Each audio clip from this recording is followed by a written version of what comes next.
Shunt. Shunt को एक और नाम से जानते हैं पार्श्ववाही।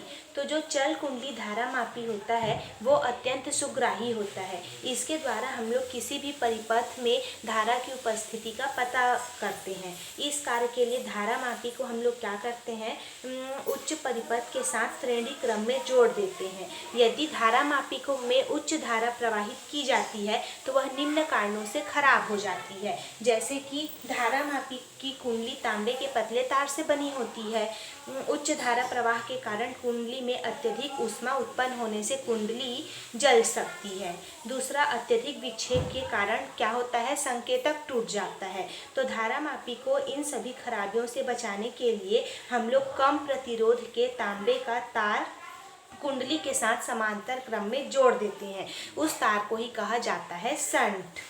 तो संट का प्रतिरोध धारा मापी के प्रतिरोध की अपेक्षा कम होता है, जिसके कारण धारा का एक बड़ा हिस्सा संट से होकर प्रवाहित होता है। केवल धारा का छोटा सा भाग ही धारा मापी से होकर प्रवाहित होता है। अतः धारा मापी की कुंडली व संकेतक को किसी प्रकार की हानि नहीं होती। तो इस प्रकार से हम लोग संट का डेफिनेशन क्या दे सकते हैं कि ये जो हमारा संट है, संट अल्प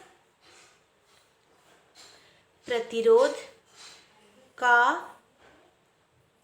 तार होता है, जिसे धारा मापी की कुंडली की सुरक्षा के लिए उसके साथ सदैव समांतर क्रम में जोड़ा जाता है। अब मान लेते हैं, मतलब ये क्या है, हमारा धारा मापी G है, धारा मापी को G से प्रदर्शित करते हैं, और ये क्या है, संट। ये दोनों कौन से क्रम में जुड़े हैं, समांतर क्रम में। तो मान लो धारा मापी की कुंडली का प्रतिरोध G है और संट का प्रतिरोध S है। मान लेते हैं इसमें जो प्रवाहित होने वाली धारा I है और जो धारा धारा मापी की ओर प्रवाहित होगी वो IG धारा। यहाँ पर से ये क्या होगा, दो भागों में विभाजित हो जाएगा, एक धारा मापी में बहने वाली धारा, एक संट की ओर आने वाली धारा। तो धारा मापी में बहने वाली धारा IG है और संट की ओर आने वाली धारा IS है। ठीक। तो धारा मापी की कुंडली और संट समांतर क्रम में जुड़े हैं, इसलिए धारा मापी और संट के सिरों के बीच विभवांतर क्या होगा, एक दूसरे के बराबर होगा। तो यहाँ पर किरचॉफ के द्वितीय नियम से कुल विभवांतर किसके बराबर होता है, उसमें बहने वाली धारा और प्रतिरोध के गुणनफल के सदिश योग के बराबर। तो धारा मापी का प्रतिरोध क्या है, G, और बहने वाली धारा क्या है, IG। तो IG इंटू G किसके बराबर होगा, संट का जो में बहने वाली धारा IS और संट का प्रतिरोध IS के बराबर। तो यहाँ पर से हम लोग IS अपॉन IG का मान निकालेंगे तो क्या निकलेगा, G अपॉन S। इसको मान लेंगे इक्वेशन 2। अब इसको मान लिए इक्वेशन 2, और इक्वेशन 1 किसको मानेंगे, ये जो हमारा धारा I है ये दो भागों में विभाजित हो गया है, IG प्लस IS। ठीक। तो IG प्लस IS किसके बराबर होगा, कुल धारा I के बराबर होगा। इसको मानेंगे इक्वेशन 1। अब हम लोग इक्वेशन 2 के दोनों पक्षों में +1 जोड़ने पर तो क्या हो जाएगा, IS upon IG plus 1 upon G plus S plus 1। तो ये क्या हो जाएगा, IS plus IG upon IG equal to G plus S upon S। अब समीकरण नंबर 1 से हम लोग I इक्वल टू क्या लिख सकते हैं, IG प्लस IS। तो यहाँ पर IS प्लस IG के जगह क्या लिख देंगे, I। तो ये क्या हो जाएगा, I upon IG equal to G plus S upon S।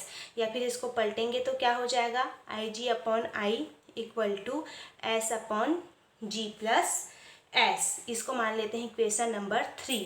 अब हम लोग आगे देखेंगे, यदि मुख्य धारा I का केवल nवां भाग धारामापी में से प्रवाहित हो तो इस स्थिति में हमारा Ig upon I equal to होगा 1/n। अब समीकरण नंबर 3 और 4 का एक पक्ष बराबर है तो दूसरा पक्ष भी क्या होगा, बराबर होगा। तो यहाँ पर हम लोग क्या लिख सकते हैं, 1/n equal to S upon G plus S, या फिर NS इक्वल टू क्या हो जाएगा, G प्लस S। S को इधर पक्षांतर करेंगे तो S क्या आएगा, S n-1 equal to G, या फिर S इक्वल टू क्या आ जाएगा, G अपॉन n-1। ठीक, तो यदि मुख्य धारा का केवल nवां भाग को धारामापी में से प्रवाहित करना चाहते हैं तो शंट के प्रतिरोध को धारामापी के प्रतिरोध का n-1वां भाग होना चाहिए। यही शंट का सिद्धांत है। अब शंट के लाभ क्या क्या है, तो धारामापी के साथ शंट लगाने पर धारामापी का परिणामी प्रतिरोध कम हो जाता है। धारामापी को परिपथ में श्रेणी क्रम में जोड़ने पर बहने वाली धारा के मान में कोई उल्लेखनीय परिवर्तन नहीं होता।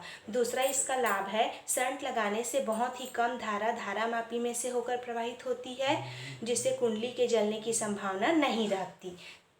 अब शंट से हानि क्या क्या है, तो शंट का उपयोग करने से धारामापी की सुग्राह्यता कम हो जाती है। यदि किसी विद्युत परिपथ में अविक्षेपक की स्थिति ज्ञात की जा रही हो तो अविक्षेप की स्थिति के करीब शंट को निकाल लेना चाहिए। अब धारामापी का उपयोग, तो धारामापी की प्रबल धारा से सुरक्षा के लिए, धारामापी को अमीटर में रूपांतरित करने के लिए और अमीटर के परास को बढ़ाने के लिए हम लोग क्या करते हैं, शंट का प्रयोग करते हैं।